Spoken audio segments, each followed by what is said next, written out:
phase where I'm watching a lot of YNGWIE MALMSTEEN videos, and then I'm sitting down in my practice dojo searching the internet for some YNGWIE MALMSTEEN licks just to find out those licks, they don't necessarily help me to sound like YNGWIE. Something is missing, one specific aspect of his playing, and in today's video we're going to find out which one.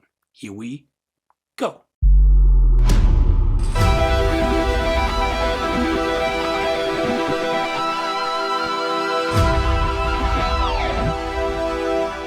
Hey Guitar Champion, what's going on? I'm 𝗎𝙗𝙢𝙘 back from my practice dojo and welcome to today's video. Oh, and by the way, that's not sweat, I was just coming out of the shower, and with that heat right now in the summer, my hair just won't dry really. You know, the disadvantage of having long hair. Alright, let's go into YNGWIE's playing. Well, what a lot of videos, a lot of teachers out there are doing, and I have a lot of respect for those guys doing this kind of job, is analyzing how YNGWIE is playing certain licks. With economy picking, with a certain style of using hammer-on pull-offs here and there, that's super fine. I'm not the biggest fan of that because, to be honest, I can play all the licks from YNGWIE with just regular alternate picking. I have trained my alternate picking, especially with the help of a technique called pick slanting, so much that I don't have to rely on something like economy picking, even though in faster tempos. Which leads me to today's sponsor of this video, which is you, the viewer. Yes, because if you want to have also a well-developed right-hand picking technique that gives you unlimited freedom on this beautiful thing here, then check out the ZEN of Speedpicking. Because alternate picking, especially in fast tempos, is easy as long as you follow some specific rules. And with more than 15 exercises, 10 etudes, 4 workouts and a guided practice routine, I will teach you those rules so that your right hand is also extremely fast and precise, and you will gain an immense amount of freedom for your shredding. So check the link in the description box, and don't forget to get the ZEN of Sweeping, my big online masterclass about sweep picking, 50% off by buying the ZEN of Speedpicking. Alright, so one thing where a lot of people are focusing on is, again, how YNGWIE is playing something. But just learning the licks won't make you an YNGWIE. There are so many more layers to it that is important for the style of YNGWIE.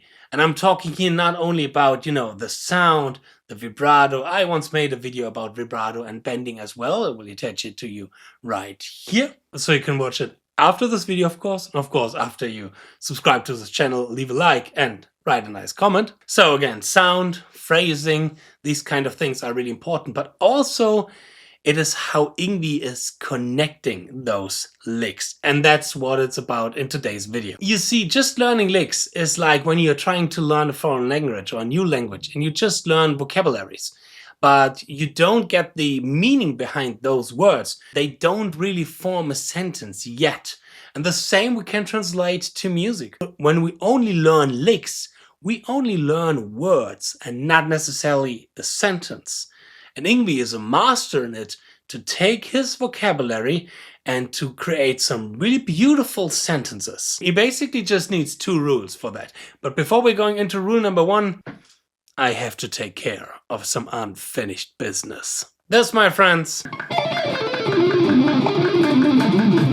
is 16 notes per second.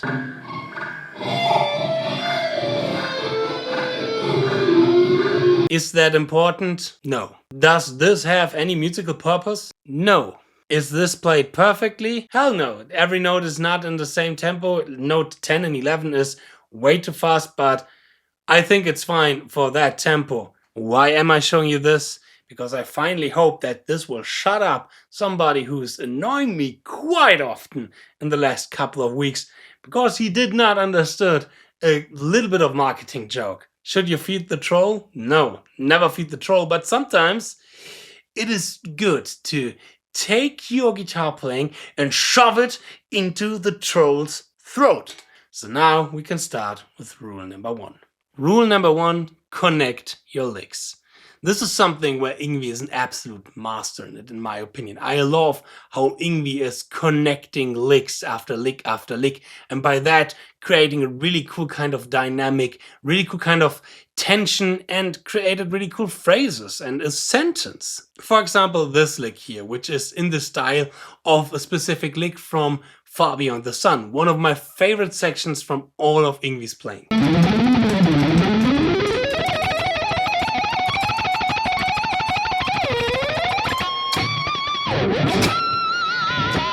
And here we have basically 4 licks in one big lick.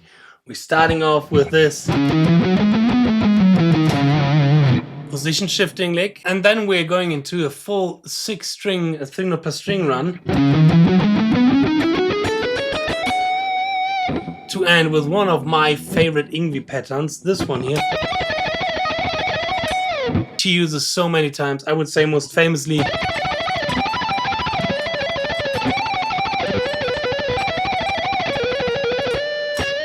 the jet to jet solo from Alcatraz. And after we're moving that horizontally, we're doing this pattern but with a huge position or with a huge jump here to the 14th fret on the 29th fret. And I tell you, this is not an easy jump, especially on a 25.5 scale length guitar. But how can we train that? I mean, this is yet just another lick. How can we train these kind of things? And I like to get the main pattern and trying to combine these. Like, for example, having a scale run, which leads into this 3-1-2-3-2-1 pattern, how I call it. Like, for example, you can train an A minor scale run, going into that pattern. And just playing it not yet horizontally, but just practicing the transition from one lick to the next lick. Like this, for example. And then expanding in both kind of directions.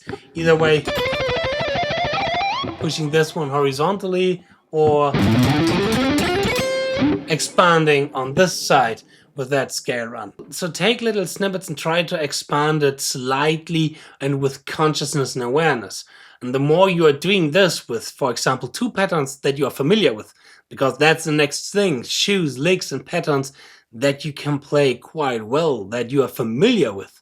And when you start doing this, you can try to implement this in improvisation. So often people, they just want to have licks, and I was one of them in the past, definitely. But the problem is, as I've already mentioned, we often don't learn how to use these kind of licks. And now let's continue and move on to rule number 2. Know your chord tones. Okay, it's not necessarily only how we connect those licks, it is also how we end along in the specific phrase. Because when we only put lick after lick after lick, it's like when we just never use a pause or break in our sentence and just never stop talking. Here and there, it is really important to end a lick. And there it is important to know how to end a lick. Because with a fast run or a lick or whatever, we create a certain tension. And this tension is great. I love this amount of tension. But this tension has to resolve into something. And when it resolves in the note that also has tension over the chord progression, that can be difficult. I know some people in jazz like to do that. I know there are certain option notes that are kind of working for a specific style of music.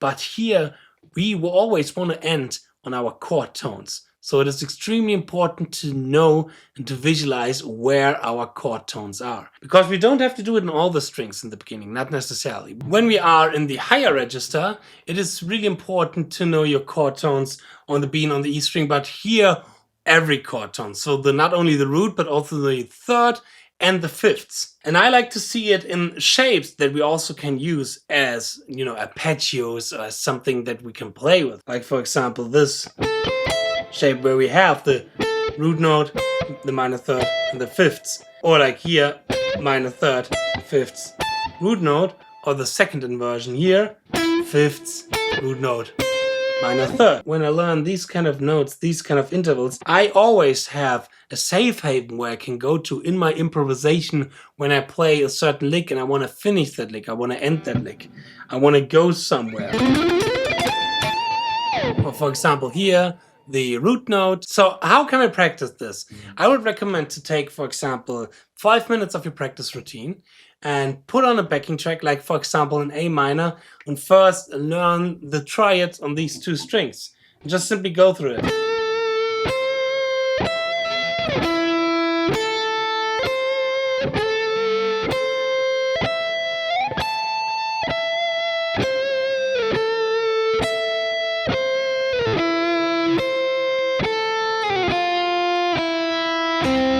that F does not belong to an A minor triad. I'm sorry about that.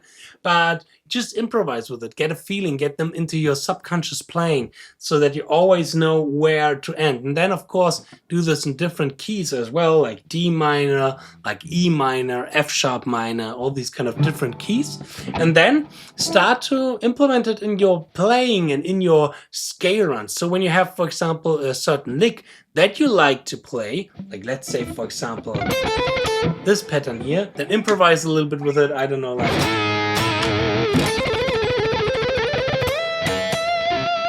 and try to land on one of the chord tones.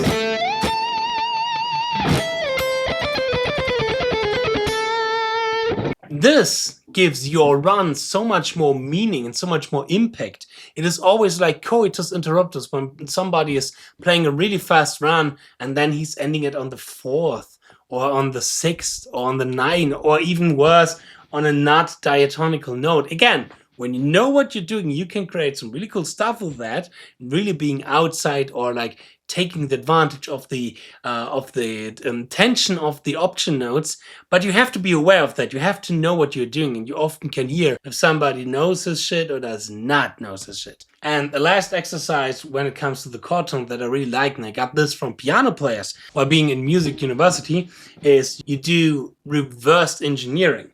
So you take, for example, the root note, and then you add more and more layers, more and more notes that leads or that creates a run leading toward that target note.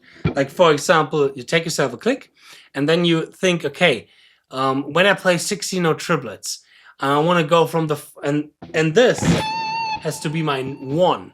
I want to go from the 4 to the 1. So you have to think like, okay, I need 6 notes before that leads to this specific note. Like, okay, and then you can do reverse engineering. 1, this is our 1, this is the 6, 5, 4, 3, 2, 1. Okay, so we have 1, 2, 3, 3, 4, 1, 2, 3, like this. And then you can expand this, of course, and say, okay, for example, you want to start on the 3 end. You need more. You need 3 more notes. Okay. Like this. 1, 2, 3. 5, 3, 4. 1, 2, 3, 4, 1. Ah, counting and playing is not easy. 1, 2, 3, 4, 1. You want to have the full last half of the previous bar. You start on the 3. You need another 3 notes. 1, 2. Like this. 3, 4, 1, 2, 3, 4, 1. Ah, again, it's not easy to count. 1, 2, 3, 4, 1, 3. Oh no, counting was right. I was just too fast in my playing. 1, 2, 3, 4, 1. Of course, you should do this with a metronome and a click. You don't have to do like just a scale run. You can do this with some sort of sequences. Like, for example, this one here is our 4. 1, 2, 3. 3, 4, 1, 2, 3, 4, 1, 2, 3, 4, 1, 2, sorry, 1, 2, 3, 4, 1, 2, 3, 4. And you not necessarily have to go ascending, you can go descending as well, like, for example, to the minor third. Like, for example, 1, 2, 3, 4, 1, 2, 3, 4, 1, 2, 3, 1, 2, 3, 4, 1, 2, 3, 4, etc., etc.